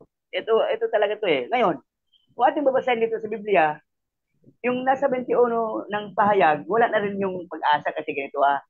Ito, basahin natin. 21 pahayag 18. Ang magtatagumpay ay magmamana ng mga bagay na ito at ako'y magiging Diyos niya at siya magiging anak ko. Yung magtatagumpay. Ito na ngayon. Paano yung nagtagumpay? Ngunit, may ngunit na pasubali. Ngunit, sa mga duwag, sa mga hindi mananampalataya, sa mga karmaldumal, mga mamamatay tao, mga magkapid, mga mangukulam, mga sumasamba sa Diyos-Diyosan, at sa lahat ng mga sinungaling, ang kalang bagay ay sa alawa na nagliliyab na apoy at asupre na siyang ikalawang kamatayan. Wala na eh. Kaya kung bilis na itong nasa payag 18, ito po ay wala na sila, idadalhin na sila eh. Ang kanilang bahagi ay sa lawa na nagliliyab sa apoy at asupre na siyang ikalawang kamatayan. Yan na po yung judgment nila. Kaya kung binyal yan, hindi na natin pwede idalangin yan kasi bakit mo? Ayan na oh. Ayan na po yung mga kasalanan na nakalagay dyan. Yung sinungaling. O yan, ito maganda to. Yung sinungaling. Ang lahat ng tao sinungaling naman eh. O, nagkakasala. Ang tanong, wala ba silang kaligtasan? Ang sabi niya kanina, ano daw, sabi ko raw na ligtas pa. Ganito yun ang sabi ko rin. Kung ang sino mang namatay na hindi nakakasala o hindi nakahingi ng tawad, namatay siya, mayroon pa siyang pag-asa. Bakit? Mayroon tayong tagapamagitan eh. Ito yung hindi niya naintindihan. Hindi makuha sa dalangin ng ng mga Katoliko na dibuto na idalangin natin sila. Ang mga pagsusulba dyan sa mga tao na namatay na hindi nagsisisi na may kasalanan, haharap pa rin sila sa hukumo ng Diyos. At ang kagandahan dyan, mayroon tayong tagapamagitan kung sakali tayo nagkasala. Unang Timothy 2:5. Yan ang kagandahan dito sa nagbabasa tayo. Para ating malaman sino ang ating padrino kung sakali namatay tayo bigla na hindi nakahingi ng tawad. Sino ang padrino natin? Yung mga ating kapitbahay na nanalangin, isa din yung makasalanan. Diningin ba ng Diyos yung panalangin sa makasalanan? Hindi diningin yun. Ito yun. Sa aklat po ng Timothy, sabi dito sa 2:5, ayan. Sapagkat may isang tagapamagitan sa Diyos at sa mga tao, ang taong si Kristo. Yan po yung kagandahan nyo, may tagapamagitan. Ito maganda. Kaya dito po, ang sabi ng Panginoon dito, na siya nais na ang lahat ng tao mga ligtas at pagkaalam ng katotohanan. Kaya dito pa rin sa ating buhay pa, kailangan alam na natin ang katotohanan. Kasi sabi dito, sa unang Timothy 2:3-4, ito'y mabuti at kaaya-aya sa paningin ng Diyos na ating tagapagligtas, na nagdanais na ang lahat ng tao ay maligtas at pagkarating sa pagkakakilala ng katotohanan. Kaya nga meron tayong tinatawag na pag-aaral ng Biblia para dito pa lang sa lupa, alam mo na ang iyong destinasyon. Ngayon, kung sakali namatay ka na hindi ka nagsisi kasi ang tao talaga hindi perfecto kasi Roma 3:23, lahat ng kasala, walang matuwid, wala kahit isa. Ang tanong ngayon, namatay ka na hindi nagsisi. Ano ngayon ang iyong assurance na maligtas ka? Ang nakalagay dito sa aklat mo ng Biblia sa unang Korinto na ang sino mang nakakasala, may tagapamagitan. Ang ating pong Panginoon Jesucristo, yun po ang ating padrino na pagdating ng panahon na tayo hahatulan, siya po ang maglilitis sa atin kung tayo po ay maligtas o hindi. Haharap sa hukom ng Diyos. Kaya Ang sabi dito sa aklat po ng pahayag, 20, ang talata po ay 13, ito po yung ating mababasa. Kung ano po ang mangyayari sa tao na kung saan po sa araw ng paghatol, ito po yun, ang paghuhukom. Pahayag 20, chapter 20, verse 11 hanggang pababa. At nakita ko ang isang malaking trono puti at nakaupo roon ang lupa at ang langit. O ito yun, sa 13 ito. At iniluwa ng dagat ang mga patay na nasa kanya at ibinigay sa kamatayan at ang hadis ang mga patay na nasa kanya. At hinatulan ang bawat tao ayon sa kanyang gawa. Kaya may paghatol po. Kaya ang tao dito, ang ating Panginoong Jesucristo, yun po yung tagapamagitan natin sa Diyos. Siya yung ating abogado. Kaya hindi pwedeng ipanalangin ka, patay ka na, nandito sa lupa, salbahe ka. Oh, salbahe ka. Pagdating binyalhin, sabi niya kanina, mayroon doon tinatawag na temporal punishment, yung nakabasag ng pinggan, nakabasag ng pinto. Kaya aba, bayaran mo lang naman ang pira yun eh. Halimbawa, ang halaga, sabi ng may-ari, binasa mo yung pinto ko, magkano yan? O, 1,000, bayaran mo. Hindi po ugnayan doon sa spiritual na punishment. Yun po yung tinatawag na panglupa lang yan. Kaya hindi yan natin pwedeng i-kapit yan doon sa ating paksa pagdating po sa maghuhukom. Kaya ang binyasin, kahit anong kasalanan yan, haharap ka pa rin sa hukuman ng Diyos, sabi nito. At ang lahat ay haharap sa hukuman ng Diyos. At sila ay hahatulan ayon sa kanilang mga gawa. Kaya dito pa lang sa baba, sa lupa pa lang, dito sa ating buhay pa tayo po ay gagawa na ng mabuti. Bakit? Itinuro na ng Biblia yung kautusan, bawal pumatay, magnakaw. Ano na yun eh? Ano na yun? Ngayon, ano ngayon ang ating pong magagawa? Yung tinatawag na pagsasalita, pag-iisip, at saka yung ating gawa. Yan po yung ating babantayan. Kaya sabi doon sa Thessalonica, ingatan nga ninyo ang inyong katawan, kaluluwa at espiritu. Kasi meron tayong mga dapat bantayan eh. Yung ating pag-iisip, ating ingatan kasi kasalanan mag-isip. Halimbawa, sa Mateo 5:27, ang sino mang tumingin sa isang babae na mayroong pagnanasa, kasalanan na. Pagkita mo na. Kaya sa isip natin meron din. Sa salita naman, sa Santiago 1:27, ang sino mang nag-akalang religyoso, ngunit siya ay mayroong dalawang dila, tismusa, walang kalubuluhan ang kanyang pagkareliyoso. Kaya dito pa lang may disiplina na sa ating pong katawan. O ano pa, yung ating pong katawan, kilos. O yung ating kilos na nagkakaroon tayo ng kasalanan sa ating kapwa, kilos. O yung ating gawa. Yan po yung isip, salita at sa gawa.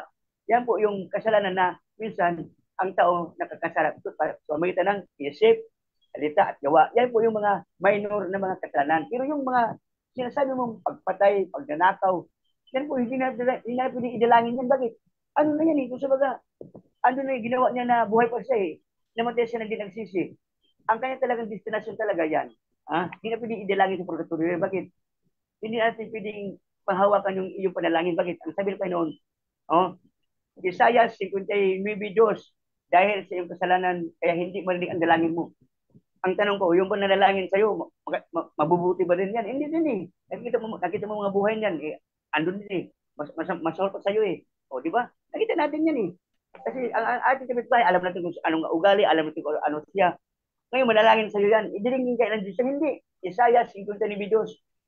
Dahil sa kasalanan mo, hindi diringgin ang dalangin mo.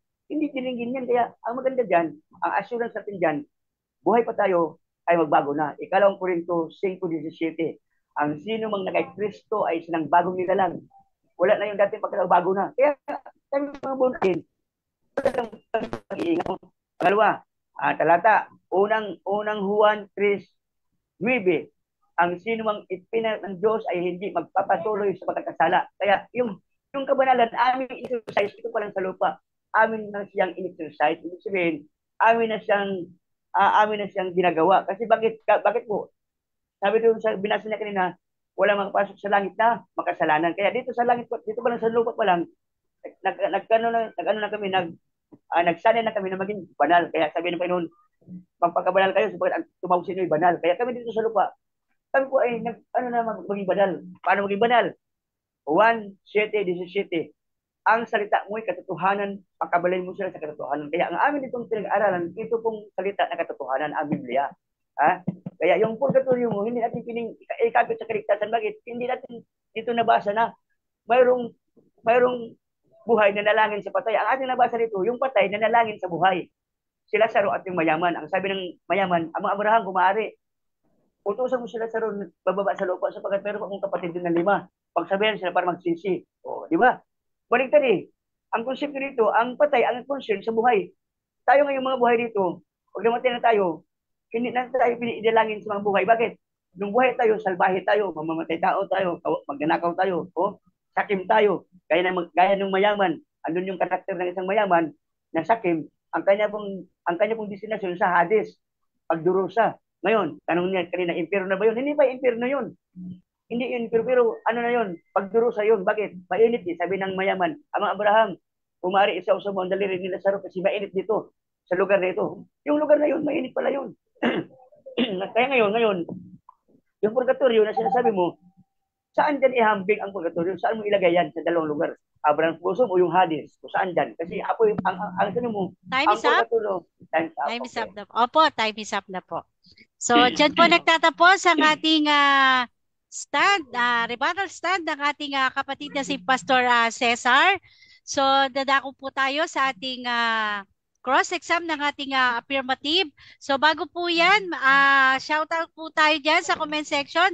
Brother Andy Nabong, yes po, copy, naisulat ko na po yung ipapamisa nyo sa tatay nyo. And RJQ Castillo, ayan, commentator siya. At kay Brother Rio Ramos, ayan. At maraming salamat po, Brother Andy, sa iyong pastar. Ayan. Thank you so much and God bless and copy po sa iyong pinapamisa mo po para sa iyong tatay. So again, ayan. Dako na po tayo sa cross-exam ng ating affirmative side sa ating rebuttal stand ng ating kapatid na Pastor Cesar. So Bro Daddy, 7 minutes sa cross-exam. Time start now. Okay, Tanong. so ang tanong sa Revelation 21:8, ang sabi, but as for the cowardly, faithless, detestable, murderers, okay, sexual immorals. Okay, ito po ba yung mga mortal sin or mga kasalanang mabibigat? Oo o hindi? Sagot? Ito po yung kasalanan ng tinatawag na mabibigat. Bakit mo? Ito yung nakalagay doon sa tinatawag na hahantong sa impyerno. Wala na silang bahagi sa langit. Kasi nga, ito yung mabibigat. Pagpatay, pagsama sa Diyos-Diyosan. Yan ginagawa ninyo. Yan, bahagi yan eh. Pagkukulam, yan. Mga albularyo. Kasama yan, mga ngaway. Okay, next question. Next question. Next question. Kung ikaw ay halimbawa mamatay ngayon, tapos meron kang kasalanang halimbawa murder, at hindi mo yun nahingi ng tawad sa Diyos, ligtas ka pa rin ba o hindi na? Sagot? Okay, ulitin ko. Hindi ko nga magawa yan kasi wag mo isang bakit kami kasi bunagin. Alam na namin na huwag kami gawin din kasi alam namin na wala kaligtasan din eh. Kaya kami talaga hindi sa akin aabot yan yung mga yan. Hindi aabot sa akin yan eh. Bagong bunagin ako eh, bakit ko gagawin yung pagpatay? Alam namin bawal yan. Brother, di mo po pwede ilagay dyan kasi wala kami dyan, bunagin kami. Ano kami, kung sa mga may kabanalan kami. Next question. Okay, ikaw ba ay merong free will? Kalayaan. May kalayaan tayong gumawa. Tama, may kalayaan. Pero ang kalayaan natin, hindi gagamitin para tayo magkasala. Kalayaan tayong pwedeng gumawa. Pero kami mga born again, nag-ingat kami na kami hindi magkasala. Bakit? Alam naman yung batas ng Diyos eh. Alam namin eh. Alam namin yan. Okay, next question. Okay, next question. Kahit hindi ikaw, yung ibang tao, halimbawa yung murderer, namatay siya at hindi siya nakahingi ng tawad, ligtas pa rin ba siya o hindi na? Ayan. Sagot? Ang sabi dun sa unang Timothy 2:5, mayroong tagapamagitan. Sino sa bala doon, hindi tayo pwedeng maghatol doon. Bakit? Huwag kayong hatol, hindi kayo hatulan. Mateus City. Ba't ako hatulan doon kung ano mangyari sa kanya? Haharap siya sa hukumo ng Diyos. Kaya wala tayong karapatan doon kung ano mangyari sa kanya. Yan ang sagot ko. Wala kong karapatan kung anong hatol doon. Mateus City. Next question. Okay, hindi tayo lalayo sa verse. Revelation 21:8 pa rin ang sabi dito. Sexually immoral, murderers, sorcerers, idolaters, and all liars, their portion will be in the lake that burns with fire and sulfur, which is the second death. So, babalik tayo sa question. Yung taong nagkakasala ng murder, impyerno ba o hindi? Kung hindi siya makahingi ng tawad. Ito sagot.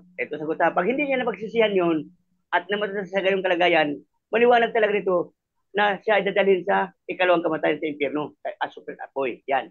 Ito talaga yan kasi hindi niya napagsisihan yun ang kanyang nagawa.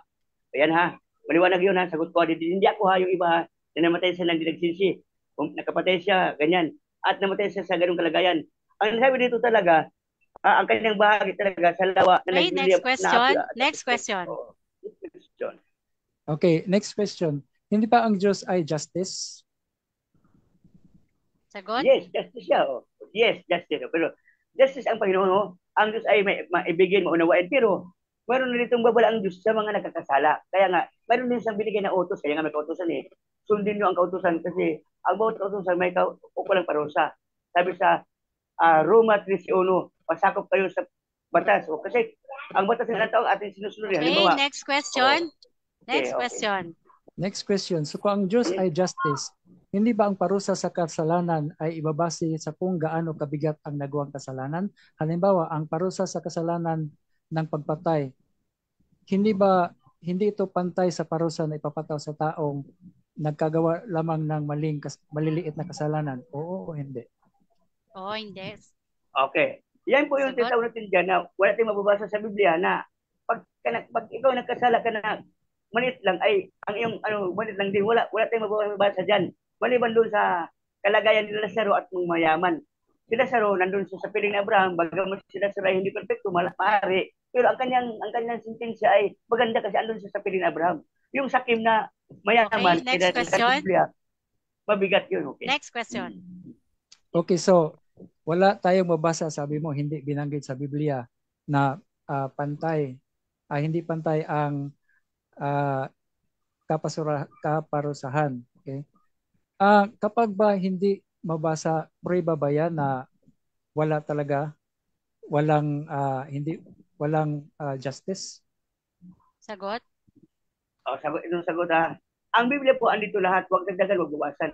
Pahayag 22:18-19. Huwag dagdagan, huwag bawasan kasi may parusa din eh. Kaya ako, nakabate ako doon sa nasusulat. Bakit ito dagdagan yan kung wala dyan? Maging sinungaling naman ako. Hindi kasalanan ng sinungaling, hindi naging sinungaling pa ako. Ang sinungaling kasalanan yun. Kaya ako dito, nakabase ako sa nakasulat. Next question.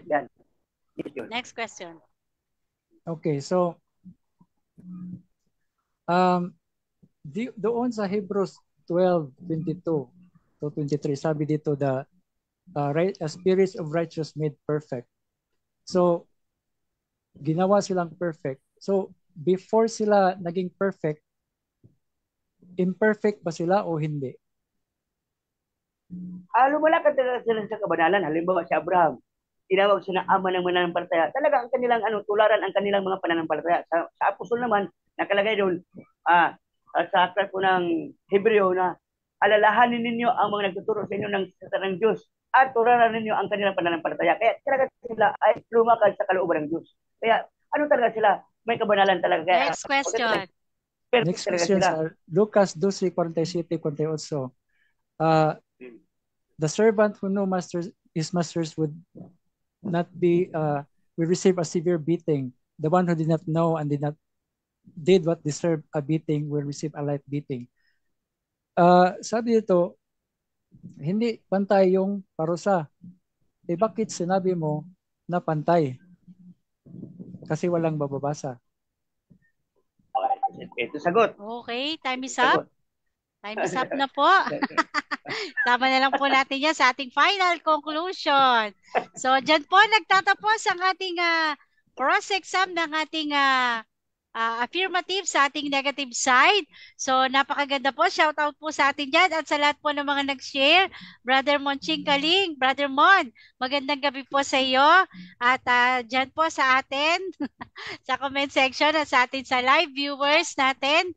So, dako na po tayo sa ating final conclusion. Ayan. So, 5 minutes po ito. At wala na po itong objection ha. Okay, wala na. So, as of now naman, yung assessment ko, napaka-smooth, napakaganda. Walang masyadong objection. Payapa ng ating debate na to. Ayan. Maraming salamat sa inyo. At medyo okay tayo. So, unahin po natin sa ating final conclusion. si Pastor Cesar Baladad. So Pastor, 5 minutes. Time start now. Okay, salamat po. Ito talaga aking kapatid talaga, pero minauubusan sa aking tanong. Ito sagot yan. Okay, ito conclusion ko ha. Yung nakalagay sa Lucas 12, hindi po yun tinatawag na ihambing mo dun sa judgment ng final. Ito kasi tungkol sa mga katapatan, tapat na mga manggagawa at tapat na mga alipin. Ang sabi dito na ang sino man daw ikaw magtatrabaho na na kasi itong abusado itong isang andito, pinagdupitan yung kanyang mga tauhan pinaglupitan niya. Kaya dito may parusa na sabi na dito. Pero hindi po ito nakaanggo sa tao na sa Diyos. Kasi ang Diyos talaga, kung anong kasalanan mo, may hatol talaga. Pero ang tanong dito, anong hatol? Yun nga, yung ibig sabihin, ayon nga sa ating gawa, hahatulan tayo ayon sa ating mga gawa. Hindi natin alam kung anong hatol. Ang malaga may hatol. Kaya ang iyong bantayan dyan, nagagawa ka ng mabuti para di kahatulan. Basa. O yan ha. Sampol, sa Roma 13:1, ang sabi doon ni Pablo, magpasakop ang lahat sa pamahalaan. Sapagkat ang pamahalaan ay may kaukulang magparusa sa nagkasala. Halimbawa, pumatay ka, ikulong ka. Kung wala sa 5 diyan sa Lunita, nakapatay ka, nahuli ka, ikinulong ka. Ngayon, nilitisin ka ngayon, may abogado ka, magaling na abogado mo. Absoluto. Salip na murder, nilagay lang dito sa tinatawag na mababang kaso, di ba? Sampul pa lang tayo batas sa lupa ha. Pero pasakop tayo, bakit? Dito lang sa atin sa lupa, may batas. Nahuri na nagnakaw. Ang sabi ng abogado, akong bahala sa'yo, dipinsahan kita. Kaya sa tao, pwedeng absolutuin. Bakit? Pwedeng bayaran ang hukom. Basa, Deuteronomy, ang suhol nakakabulag. Kaya yung mga judge na susuhulan yan, mayroong mga nakasala na nakalaya at mayroon namang nakulong na walang kasalanan na nakulong. Hindi talaga ito ang ating batas sa CPD.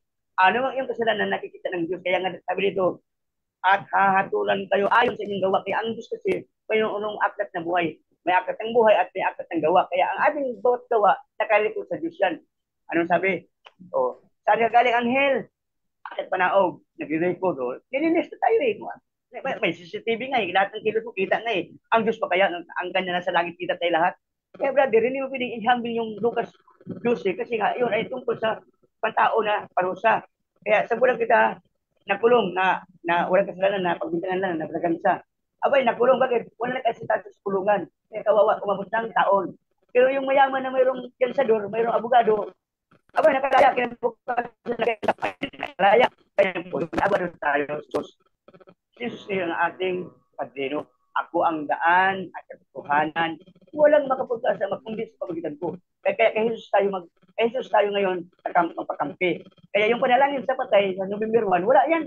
Kahit anong panalangin hindi na makapunta rin. Ang kumpare yung pala, siguro pala, nasagasaan dahil lasing, nasagasaan dahil nakapatay, o kaya napatay sa dahil na nabaril, dahil nag-hold up, nabaril. Kahit indalangin mo yung special o regular, wala na yan. Anong bayad? Special father, ito, 1,000. Yung mahirap po paano? Regular, magkano? 500. Hindi makakyat. Bakit? 500 lang Dito na po sa special, 1,000 makakyat. Alam mo, brother, yung inuduktin na paspas sa partay, panalangin. Partay yan panalangin na. Pinabayaran Kalakal yan, kapatid. Ikalawang Korinto, sabi ni Pablo, hindi kami gaya ng karamihan na kinakalakal ang salita ng Diyos. Dito, kapatid, ating alisin yung ating doktrina na yan. Bakit? Kawawa ang tao Anong sabi na Panginoon? Natanggap niyo walang bayad, ibigay niyo walang bayad. Pwede mo tayo manalangin Yung tao na buhay, halimbawa, mayroon kang kapitbahay, yung sa unang Juan 5:16, sabi doon, ang sino mang kapatid na nakitaan ninyo ng kasalanan hindi ikaw mamatay, idalangin nyo. Yung nakita, ang tanong, inakita mo yung kapitbahay mo dyan ngayon. Ngayon, idalangin mo yan. Kung pag namatay yan, hindi mo pinapanalangin, kasalanan mo yan. Santiago 2:17, ang sino man nakita ng kapatid na hindi niya pinapanalangin at tama yun, at hindi niya ginawa, kasalanan mo yan. Kaya dito sa ating paksa, ang buhay ang ating dalangin. May pag-asa kung paligtas yan. Pero kung patay na at hindi mo napanalangin yan, mamamatay ng makasalanan yan. Ezekiel, ang tao mamamatay sa kanyang kasalanan at siya'y parusahan ng Diyos. Kaya dito kapatid sa ating paksa, ang purgatorio, walang lugar. Pangalawa, ang inyong dalangin, walang bisa. Bakit po? Saan mo idalangin yung tao? Saan nakalagay ngayon yun? Purgatorio, wala nga. Wala nga sa purgatorio. Saan mo yung panalangin? Sa simenteryo, andun yung patay doon. Huwag mo dalhin sa purgatorio. Andun yung sa simenteryo, sa Laluma, o kaya din sa North Cemetery. Andun yun Idalangin mo yun doon. Huwag sa purgatorio kasi walang purgatorio. Saan ka pumunta sa purgatorio? Kaya puntahan natin. O di ba wala? Kaya kapatid, maliwanag ang paksa. Di mo na patunayan na may purgatorio sa Biblia. Hindi mo kahit lugar, kahit Okay, lang time is bahagi. up. Amen. Praise God. Okay, amen. Time is up. So, dyan po nagtatapos ang final conclusion ng ating negative side. So, shout out po tayo dyan sa ating sa comment section at sa ating po mga nag-share.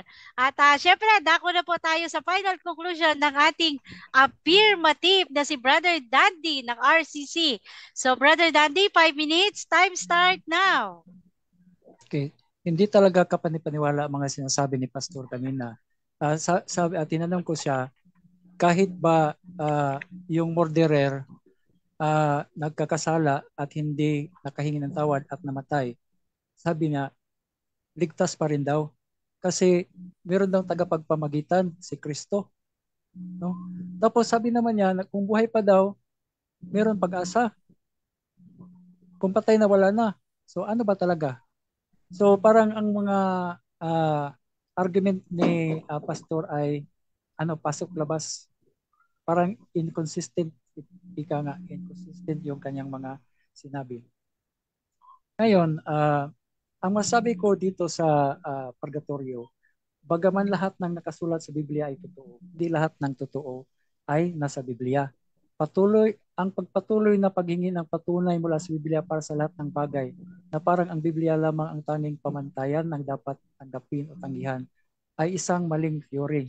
At kahit pipilitin mo na ang Biblia lamang ang gabay, hindi mo maibibigay ang anumang batayan sa Biblia upang ipakita na walang purgatorio. Gayunpaman, wala kang babasa sa Biblia nagsasabing walang purgatorio. Nagpapahiwatig naman ito na mayroong purgatorio. So kahit walang sinasabi na walang purgatorio, merong pagpapahiwatig na merong purgatorio.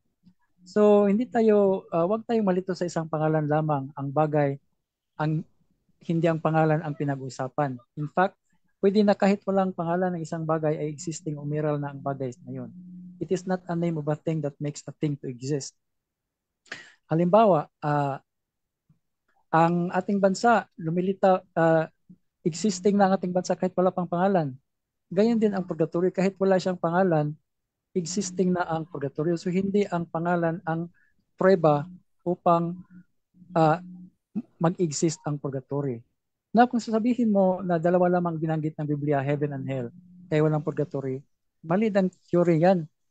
Halimbawa, kung binanggit ko lang ang Cebu at Manila, hindi ibig sabihin na walang Davao just because hindi ko binanggit ang Davao. Ganyan din ang purgatorio. Kahit hindi binanggit sa Biblia, hindi prueba na walang purgatorio. It is different. It is a different matter if Christ had said there is no purgatory, but he did not. So alam ko na ang purgatory ay totoo. At kung ito'y tinatanggihan mo dahil sa tingin mo ay isang nakatakot na lugar, dahil sa apoy ng purgatorio, kailangan mong tanggihan. Kailangan po rin tanggihan ang impyerno dahil nakatakot ito. At kung tanggihan mo ang impyerno, tanggihan mo na rin ang Kristyanismo. At hindi ba mas nakakatakot isipin na walang purgatorio? Sa ganitong kaso, meron ka lang langit at impyerno lamang. Ang mga hindi ganong karapat-dapat sa langit ay hindi maaaring umasa na makatakas sa impyerno.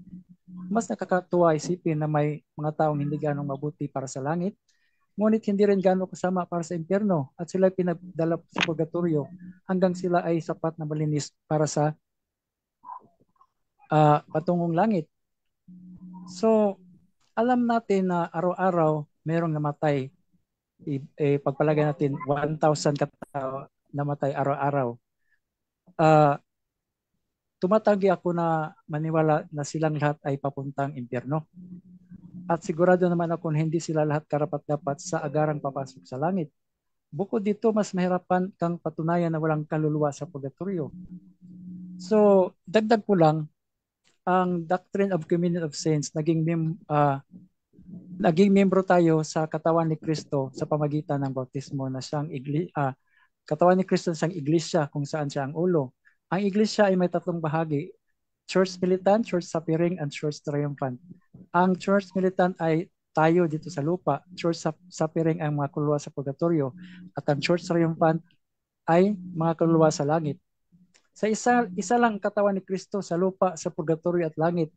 Ang Church Triumphant at sa langit ay tumutulong sa Church Militant sa lupa, at ang Church Militant sa lupa ay tumutulong sa Church Suffering sa purgatory sa pamagitan ng mga panalangin.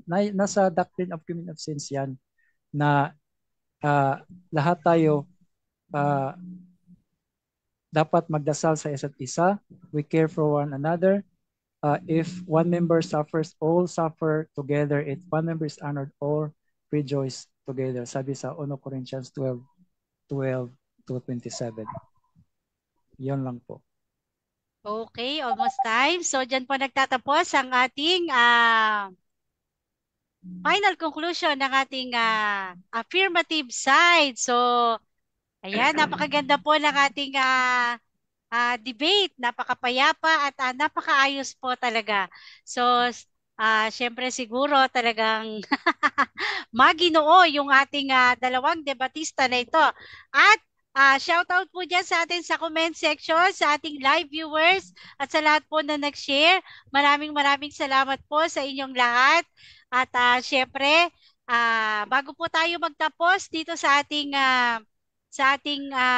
debate na ito, or sa ating friendly debate na ito, syempre nais ko muna bigyan ng daan ang ating dalawang kapatid na meron silang 1 minuto na pagpapasalamat, or kung meron man silang ipa-plug o meron man silang gustong i-promote. Ayan, so 1 minute. So, kay Pastor Cesar muna tayo. 1 minute, Pastor. Okay po, maraming salamat po. God bless yung lahat, mga nakikinig sa mga live at sa mga nandiyan po sa mga comment section. At kayo na po bahala mag-comment yan. Ang mahalaga, aking muna ibahayag yung katotohanan po. Bato-bato sa langit, ang tamaan huwag magalit ha. Kaya ito ay kaibigan yung di bahat kilahamang. Okay. Kaya sa sunod po ng mga usapin, abangan nyo po ito Muslim. Ano naman kalaban ko sa November 2, maganda itong topic. Ang kalaban ko naman hindi Kristiyano. Yung kaiba yun natin na kaibigan din na Muslim. Yan. Abangan nyo yun. Kaya ako ay lumalaban sa katotohanan lamang. Ayaw ko na kumampi sa mali. Kasi pag mali, magagalit si Lord. Pagalitan ako sa pastor, pagalitan eh. Kailangan ako nasa tama lagi. Amen?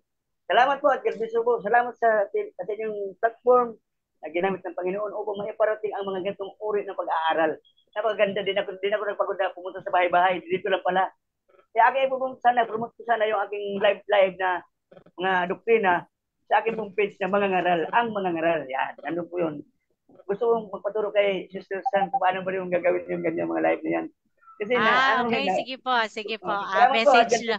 Salamat po. Okay, salamat po sa iyo, Pastor. So, ayan po, pinopromote ni Pastor yung kanyang FB Live ng mga doctrine, ang mga ngaral, tama po ba, by Pastor Cesar Baladad.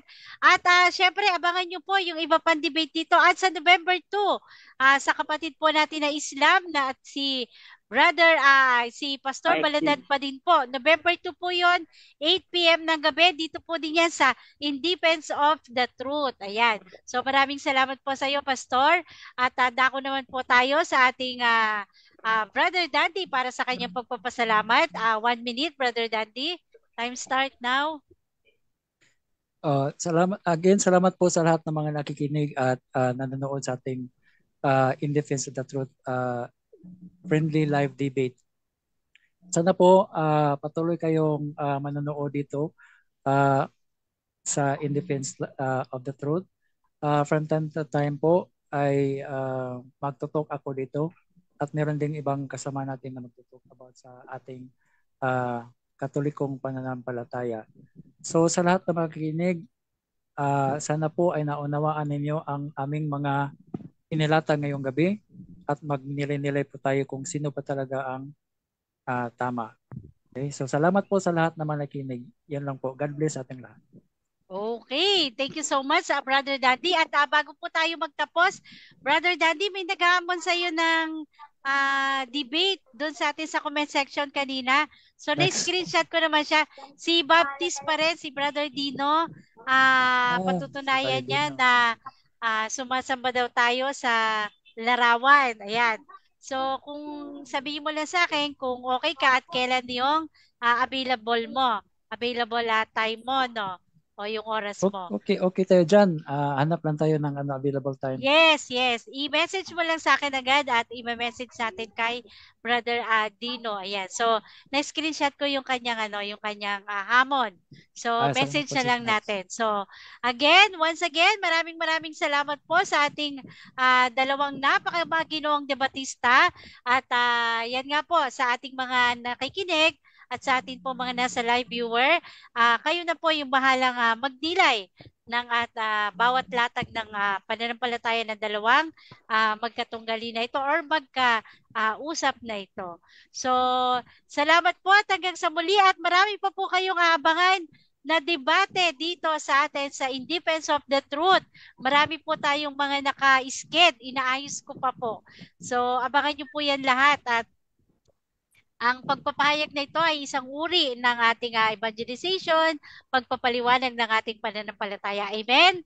Amen. So again, maraming salamat Brother Dandy, maraming salamat Pastor Cesar Baladad. See you again sa ating next debate at sa atin pong lahat na pumasok dito sa atin, si Ma'am Angie, si Brother Harry, si Cynthia and Sis Lynn. Ayan, thank you so much. Maraming salamat po sa atin lahat and God bless us all. Thank you po. Salamat po. You're welcome. Bye.